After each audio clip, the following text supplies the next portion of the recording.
Yo, so there's a time for everything, right? A time for failure, a time for success, a time for winning, and a time for losing. And honestly, that's kind of obvious, you know? You have all those people that are successful and everything. You see that they fail, you see that they succeed and everything. But all really people focus on is the successes. All really people focus on is the highlights, right? The highlight reels.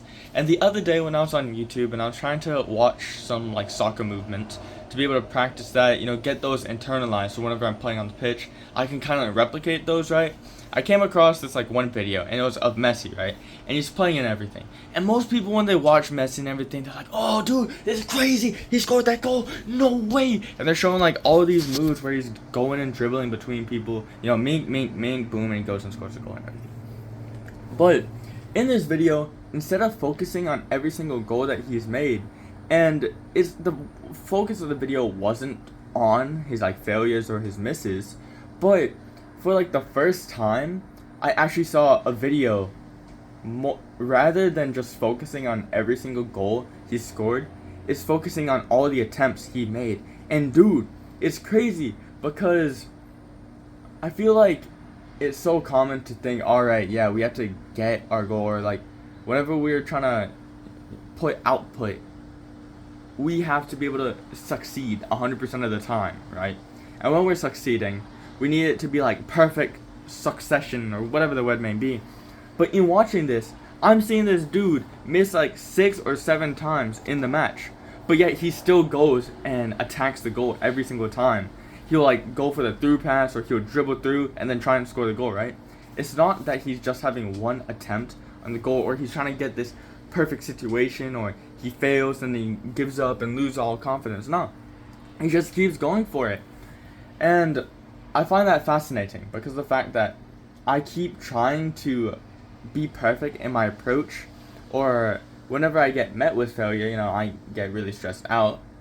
But whenever you look at things like that, it's like, yo, even the best in the world, they're failing too. Like, I'm sure Ronaldo has the same clips. I've looked for the same types of videos. I haven't really found it. But, like, dude, it's just something so interesting, Now, this video is mainly just going to be me, like, I guess yapping, I don't really know. I'm taking out... Dude, what the... Stop. I'm trying to adjust the, like, blinds. I'm studying for, like, several finals right now, but I didn't want to focus on that. No more exam talk, bro. Stop it. No, but I actually don't want to focus so much on the exams because I want to take a break from my mind. So I decided I'll record a video. Anywhoosies. Yeah, man. Honestly, like, I'm feeling better. I really am. Recently, I've been trying to not really like recover old friendships and all that, but I've been trying to be more present in my current ones, right? Within the past year and a half, bro, I have lost so many people, and somehow it's still connected. It's crazy. Like, I'm still losing people over stuff that happened months ago that's based on my past, and that's kind of wild, right? I'll touch on it too a little bit here, actually.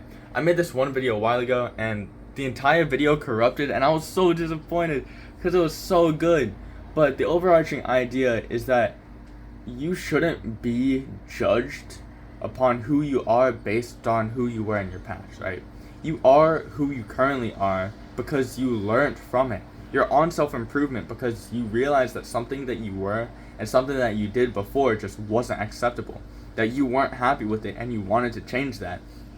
And for a lot of us that are on self-improvement, that's how we got to the current point that we're at. And I'm no exception to that either. I wasn't perfect at all. In middle school, I wasn't like the best person. I was influenced by all the people around me. And, I left everything that I was back then to become who I am now. And I've gone through so many things in that amount of time, but overall, I'm a completely different person. And to judge somebody based on who their past is a little bit absurd to me, Now, of course, I have some things that are kind of crazy. That's a little bit harder to do that, right? Like, if you have Johnny Johansson, I don't know, but you have Johnny Johansson, and he just, ran over 13 turtles, right, with his boat, intentionally. that's a little bit crazy. Like, bro, why are you running over those turtles? Why would you do that? And, you know, it might be a little bit hard to forgive him if you're like a turtle lover or something. But, like, let's say 5-6 years down the line, right? Johnny Johansson, now he's a turtle lover. He has like a whole turtle exhibit and he treats them really nice, right? You can't go around saying, yo, bro, Johnny, bro, he sucks. He kills turtles. Oh my gosh, bro. I never want to talk to Johnny. I can't believe this. Start spreading rumors about Johnny. Bro, he's a different dude now. He takes care of his turtles now. He isn't the same dude that he was before. He's a new person. And in that video, I made a reference to like caterpillars and butterflies, right? Whenever we think of butterflies and everything, caterpillars, and it even ties in with the first thing I said in this video with Messi and all that, right? Whenever we think of a butterfly, we think of how it looks in the end, right? We think of, oh yeah, you know, this is like a monarch butterfly. We think of the orange in it, the black in it, the white in it, all the fancy patterns. We think about all these beautiful characteristics of it. And occasionally, we even think of where it comes from in the beginning, right? We'll think of the, whatchamacallit? We'll think of the caterpillar and everything. And whenever you think about the butterfly and you look at the butterfly, you're gonna say, oh yeah, that's a gorgeous butterfly. You know, it might have been the ugliest caterpillar before, but it's a beautiful butterfly now. And we can appreciate the fact that it's a beautiful butterfly. In the same case, if you have somebody that was not the best person before, you don't have the right to go around just dissing on the person and labeling them because of who they were before. They're a different person now, and it's one thing, like, I don't really know how to phrase it, but like, you have to be able to acknowledge somebody's beauty now for being different than how they once were. Now, in that same video, I made another, like, part of it, which is the fact that whenever people are changing and everything, back to like the whole butterfly example, it's like going through that chrysalis, right? You're in that changing position, and nobody is talking about the chrysalis, bro. Because it looks like nothing's happening. It really doesn't. You know, there's a ton of stuff going on the inside. There's a ton of stuff changing on the inside, a metamorphosis. But nobody's talking about the chrysalis because it looks like the most dull, boring thing. It's not moving. It's staying still. It's getting the work in, but it's not really doing anything. But what we are talking about is, yo, look at how that butterfly looks like in the end. You know? And that's the same idea with self-improvement, right? We all come from this stage where we're a caterpillar, right? We're the ugliest form of who we are, right? We're not acceptable. No, we don't see ourselves as acceptable, or at least I didn't, and I still don't. Honestly, I'm still trying to become a better version of myself even to this day. But you know, we look at the caterpillar and everything, we look at the butterfly, and we say, oh yeah, you know, that's a great transformation, that's gorgeous. But we're not looking at all the work that's putting in. And at the same time, no one's really rooting for you in that time that you're in that like chrysalis stage, right? Recently, and I was talking to my friend about it. He's the GOAT, bro. Like, I actually, real quick, I have these brothers, right? I've had them since 2020 or so, or even before. They're like the closest friends to me. And granted, I don't talk to like two of them as often, and that's just because life happens, you know. But I still genuinely love them, and that's a really hard thing for me to say.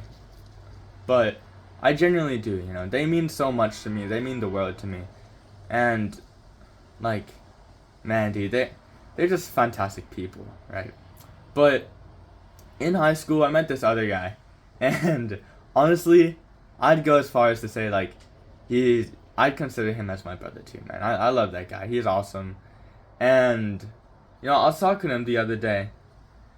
I forgot where I was going with this. I'm gonna keep it a buck with you. But, like, I don't know.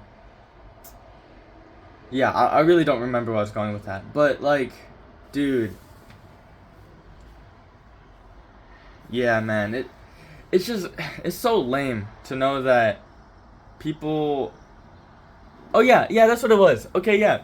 Like, nobody's really cheering for you in that stage of time that you're going through that development. And you will have people that will be there for you, and they will acknowledge it with you, and they're like, yo, dude, you keep going, man, that's awesome, that's sick. And some of the people, you know, like they might over time, it might just fizzle out or whatever. But whenever I said at the very beginning, there's a time for everything, that even comes into play here, right? Not all friendships are meant to last a lifetime. And there's a certain point where you just gotta kind of accept that, alright, this is done. This is over, and there's no point in stressing about it anymore. And that's kind of the point that I've gotten to with some of the friendships I had left, right? I saw things building up over a long period of time, and I kept fighting for something that was no longer there. I was continued hoping to like salvage something or fix something after I already took the blame for so many things that were out of my control. I took the blame for so many things that I really shouldn't have been taking the blame for. I'm gonna keep it honest with you. But even months after, if like look, alright, I'm gonna drop another dime on you, right? I've said this quote before, but it's from Blue Lock. And it's basically, no matter how many times you knock on the door to somebody else's heart, you can't change them. So you have to change you, right? You have to become your own light. Stop looking for the light in everybody else, become your own light. And that's the case here, right? If somebody has made a decision that they're not gonna like you, that they don't like you, that, whatever's going on, they're just not a fan, or whatever, you can't change that from them. Sure, you could get close with the person, they might, come to terms and be like, this is not a bad guy. But, like, that's not because you're changing them. That's not because you keep putting in so much effort to change them. They're making the decision on their own. At the end of the day, it comes to the fact that they go, you know what? I was wrong, and that's my fault. I'm sorry. And for a lot of people, that's like really difficult to do. And I mean and that has like a reason, It's really difficult to put your ego down and whatever, But as I was saying, everything has a time for itself, right? In this time, and this is what I was talking about with my friend from high school that I'm not considered as a brother, is now is a point in my life where I'm trying even harder to reach my goal, right? I want to become the best soccer player in the world. I want to win. I want to be the best. And with my current lifestyle, with my classes and everything, the amount of studying I have to do, just how things are structured in my life, it makes it look like if there's so much uncertainty, right? It makes it look like it's not possible. And I feel like if I've just been holding on to hope, right? I'm just holding on to what looks like nothing. But at the same time, in this period, I'm changing myself more than I ever have. And I'm coming more and more out of COVID and everything. I'm trying to redevelop my mind, recallous it and everything, continue pushing, redevelop my discipline, and I'm getting more serious about it. I'm redeveloping my fire. But at the same time, in this stage that now I'm changing myself, in this stage where now I'm at the chrysalis, nobody is continuing to watch, right? And when I say nobody, I mean not everybody is, But in the case, you have the butterfly chrysalis, it's on the caterpillar stage, it's squirming. You're checking it out. Yo, that thing is moving. What the heck? It goes from the chrysalis, yo, this thing is staying still. Why would I stand here and watch this? Turns into the butterfly. Oh my gosh, that's a beautiful butterfly. Wow, look at it fly, In this case, whenever I wasn't the best version of myself, whenever I displayed all my perfection to all of these friends, they were all there with me. They were all standing and watching me. Whenever I kept trying to better myself, they were like, yo, this dude's awesome. But from the moment that they become aware of my imperfection, from the moment that they see who I used to be, who I'm trying to be, and from the moment that I start putting my all into the future version of myself, where I stop trying to hold up, imagine the weights, they're holding all the plates, right? They're holding every plate all in all the different ways, right? From the moment that I say, alright, I can't hold all of this anymore. I need to put some of these plates down to focus on the plates for this table I'm going to. From the moment I start doing that, that's when people start to leave. Anyhow, just a video I wanted to record. I've had a lot of thinking I've had in my mind, but I want to win. I'm going to win. I don't know how it's going to happen. I don't know how it's going to lay out in front of me, but I'm going to trust God. I'm going to give everything to Him. And I'm just going to focus on the next step. It's like whenever I'm running, or you're running, I guess, I don't know. But you're pushing and pushing and pushing, and to a certain extent, you get super tired, and you just have to look down at your feet, and you have to ask yourself, can I take one more step? If I could take one more step, then I could really just do anything. So, that's the point of this video I wanted to record, and yeah, hope you all have a good rest of your day, and I'll see y'all in the next one. I am not editing the video. I am not putting audio music on it. I don't really care. Develop your discipline. Alright, see y'all in the next one. Peace.